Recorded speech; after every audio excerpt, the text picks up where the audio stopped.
사도신경으로 우리의 신앙을 고백하며 새벽 예배 하나님께 올려드리겠습니다.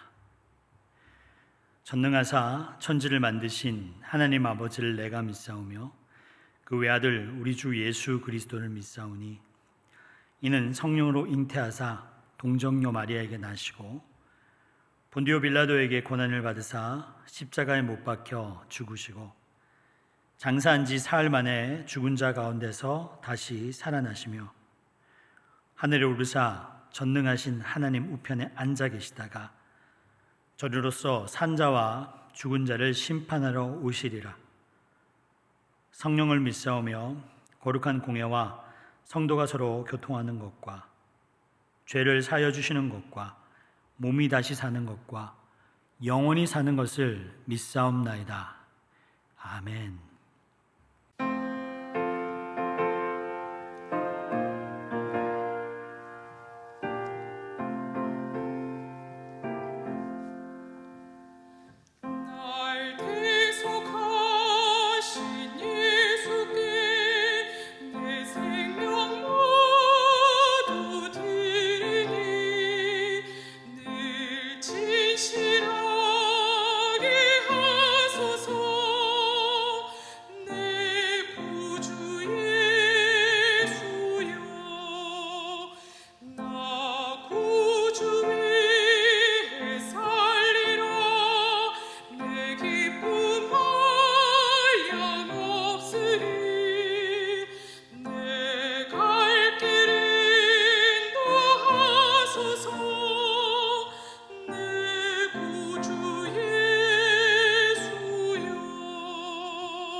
이 시간 우리에게 주시는 하나님의 말씀은 예레미야 4장 19절에서 31절까지의 말씀입니다. 제가 읽겠습니다. 슬프고 아프다. 내 마음속이 아프고 내 마음이 답답하여 잠잠할 수 없으니 이는 나의 심령이 나팔 소리와 전쟁의 경보를 들음이로다. 패망에 패망이 연속하여 온 땅이 탈취를 당하니 나의 장막과 휘장은 갑자기 파멸되도다. 내가 저 깃발을 보며 나팔 소리를 듣기를 어느 때까지 할꼬. 내 백성은 나를 알지 못하는 어리석은 자요 지각이 없는 미련한 자식이라. 악을 행하기에는 지각이 있으나 선을 행하기에는 무지하도다. 보라, 내가 땅을 본즉 혼돈하고 공허하며 하늘에는 빛이 없으며 내가 산들을 본즉 다 진동하며 작은 산들도 요동하며 내가 본즉 사람이 없으며 공중의 새가 다 날아갔으며 보라, 내가 본즉 좋은 땅이 황무지가 되었으며 그 모든 성읍이 여호와의 앞 그의 맹렬한 진노 앞에 무너졌으니 여호와께서 이와 같이 말씀하시길 이 온 땅이 황폐할 것이나 내가 진멸하지는 아니할 것이며 이로 말미암아 땅이 슬퍼할 것이며 위의 하늘이 어두울 것이라. 내가 이미 말하였으며 작정하였고 후회하지 아니하였은즉 또한 거기서 돌이키지 아니하리라 하셨음이로다. 기병과 활 쏘는 자의 함성으로 말미암아 모든 성읍 사람들이 도망하여 수풀에 들어가고 바위에 기어오르며 각 성읍이 버림을 당하여 거기 사는 사람이 없나니 멸망을 당한 자여 내가 어떻게 하려느냐. 내가 붉은 옷을 입고 금장식으로 단장하고 눈을 그려 꾸밀지라도 내가 화장한 것이 헛된 일이라. 연인들이 너를 멸시하며 내 생명을 찾느니라. 내가 소리를 들은즉 여인의 해산하는 소리 같고 초산하는 자의 고통 소리 같으니 이는 시온의 딸의 소리가 그가 헐떡이며 그의 손을 펴고 이르기를 내게 화가 있도다. 죽이는 자로 말미암아 나의 심령이 피곤하도다 하는도다. 아멘. 우리 함께 기도하겠습니다. 사랑의 하나님, 주님은 포도나무시고 우리는 가지입니다. 오늘도 가지인 우리가 나무인 주님께 붙어 있어 열매 맺는 삶을 살아가게 주님 인도하여 주시옵소서. 나무의 소원은 곧 가지의 소원입니다. 주님의 소원인 열매 맺는 것이 곧 우리의 소원이 되게 하여 주시옵소서. 오늘도 내가 선택하고 결정하는 것 같지만 전적으로 하나님이 모든 것을 주도해 가시는 삶이 되게 하여 주옵소서. 삶의 과정에서 때때로 갈 바를 몰라 헤매겠지만 그 결국이 주님의 뜻이요 주님의 계획에 따라 이루어졌음을 믿음으로 고백하는 삶이 되게 하여 주옵소서. 예수님을 사랑하고 그 계명을 지키면 무엇을 구하든 무슨 일을 하든 선한 결과를 이끌으실 줄 믿습니다. 예수님과 우리의 소원이 일치하여 주님이 주신 풍성한 열매로 주님을 송축하는 오늘이 되게 하여 주시옵소서. 주 예수 그리스도의 이름으로 기도드립니다. 아멘. 할렐루야. 눈부신 어둠이라는 제목으로 하나님의 말씀을 나누도록 하겠습니다. 어제 말씀에도 보았지만 돌아오라는 경고에도 불구하고 악에서 떠나지 않는 현실 그리고 어두워가는 현실을 보면서 예언자는 아픕니다. 예언자는 하나님의 마음을 느끼는 자이기 때문입니다. 역사를 바라보고 있는 하나님의 마음이 어떠한지 고스란히 느끼는 자, 그리고 예언자는 동시에 백성들의 아픔을 함께 아파하는 자요, 그리고 미리 아파하는 사람입니다. 그래서 오늘 말씀 19절에 보면 슬프고 아프다라는 표현이 있습니다. 슬프고 아프다라는 표현에 성경의 각주를 보면 이렇게 적혀 있어요. 내 창자여, 내 창자여. 자, 이 의미를 잘 살려서 세번역 성경은 이렇게 19절을 표현합니다. 제가 읽어드리겠습니다. 아이고 배야, 창자가 뒤틀려서 견딜 수 없구나. 아이고 가슴이야, 심장이 몹시 뛰어서 잠잡고 있을 수 없구나. 나팔 소리가 들려오고 전쟁의 함성이 들려온다. 내 창자요, 내 창자요. 예언자는 아직 실현되지 않은 미래의 고통에 아파하고 있습니다. 그냥 마음이 아파, 그리고 마음이 아프다라고 얘기한 것이 아닙니다. 슬프다를 창자로 표현을 하고 있습니다. 여러분, 옛날부터 창자라는 표현은 인간의 가장 깊숙한 정서가 머무는 자리를 창자라고 표현했습니다. 여러분, 이런 말씀 많이 들어보셨죠? 내가 너 때문에 애가 끓는다. 들어보셨어요? 그리고 내가 애를 얼마나 태웠는지 모른다. 애간장이 녹는다. 이런 말 들어보셨죠? 여기서 이 애간장이란 말은 간장 이름이 아니라 창자라고 하는 순수 우리말입니다. 애간장. 내 창자야, 내 창자야. 여러분, 이것은 어마어마한 표현이 될 수 있습니다. 아이고 배야, 창자가 뒤틀려서 견딜 수 없구나. 이것은 창자뿐만 아닙니다. 내 가슴이야, 심장이 뛰어서 가만히 있을 수 없구나. 이걸 표현하고 있거든요. 우리가 살면서 이런 아픔을 많이 경험하지는 않습니다. 이런 것을 늘 경험하면 살기가 어려울 거예요. 근데 여러분, 재밌는 게 뭐냐면은 예수님이 병든 사람들 그리고 귀신 들린 사람들을 고쳐줄 때 예수님의 마음을 표현할 때 이 창자라는 단어가 들어갑니다. 스플랑크니 조마이, 불쌍히 여겨라는 단어인데요, 이 스플랑크라는 말이 창자라는 말입니다.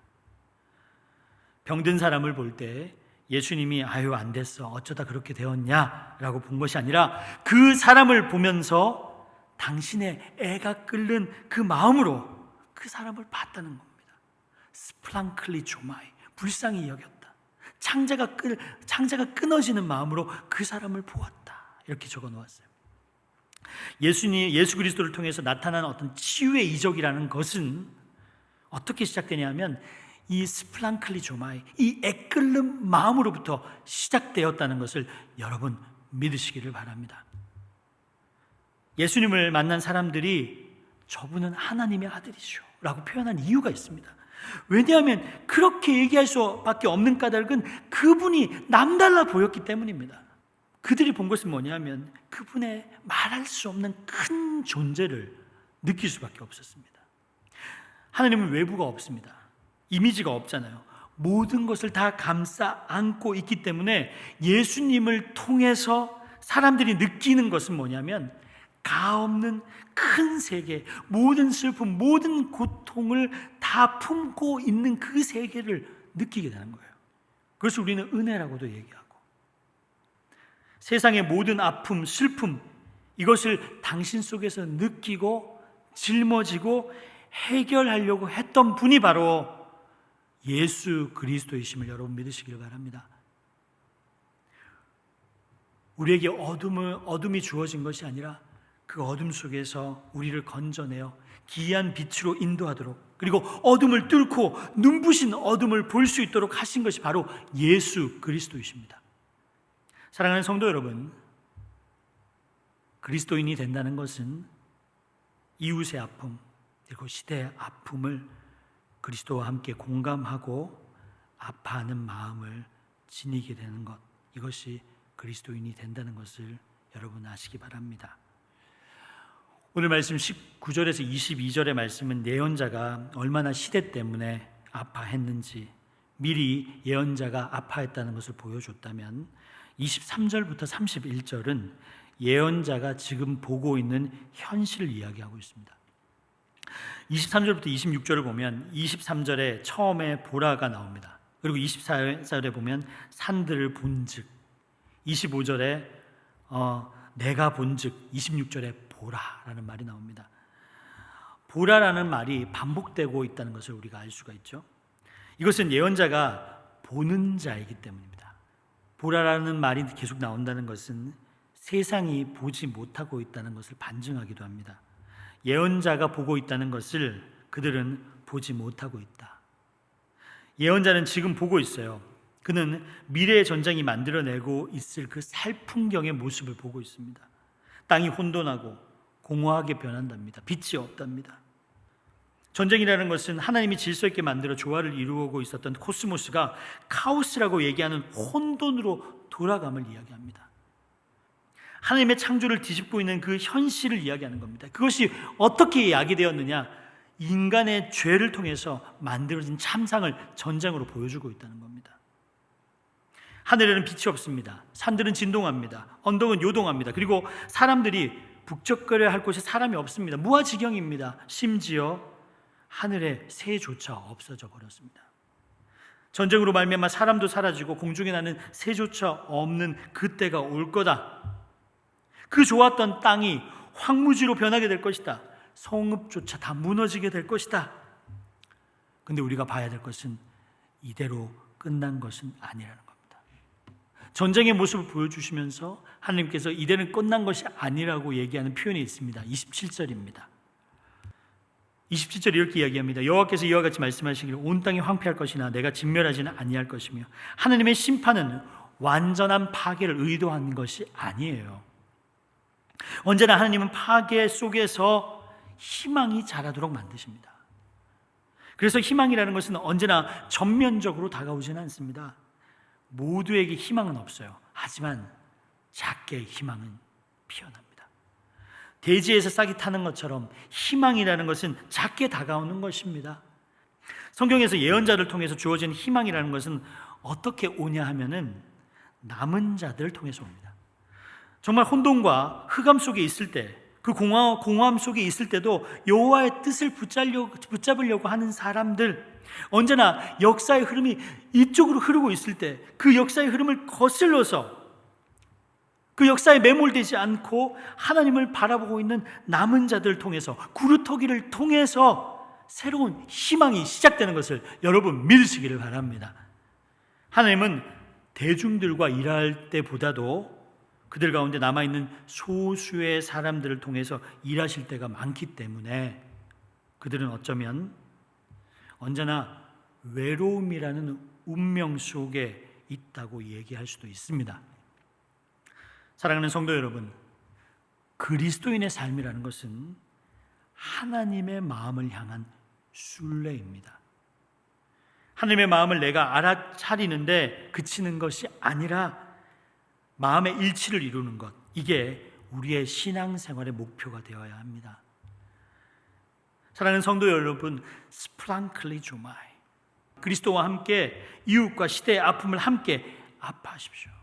그리고 그것을 해결하기 위해서 기도하고 노력하십시오. 역사의 흐름이 어둠으로 흘러간다고 할지라도 그 흐름에 매몰되지 마십시오. 하나님을 바라보는 남은 자가 되십시오. 구루터기가 되십시오. 그리고 눈부신 희망, 눈부신 어둠을 볼 수 있는 여러분이 되시기를 바랍니다. 그때 새로운 희망이 시작될 것입니다. 그리고 하나님은 언제나 그들과 더불어 일할 것입니다. 그 남은 자가 되는 여러분이 되시기를 주님의 이름으로 축원드립니다. 주님께서 가르쳐준 기도로 오늘 예배를 마치도록 하겠습니다. 하늘에 계신 우리 아버지여, 이름이 거룩히 여김을 받으시오며 나가 임하시오며 뜻이 하늘에서 이루어진 것 같이 땅에서도 이루어지이다. 오늘 우리에게 일용할 양식을 주시옵고 우리가 우리에게 죄진 자를 사하여 준 것 같이 우리 죄를 사하여 주시옵고 우리를 시험에 들게 하지 마시옵고 다만 악에서 구하시옵소서. 나라와 권세와 영광이 아버지께 영원히 있사옵나이다. 아멘.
아멘.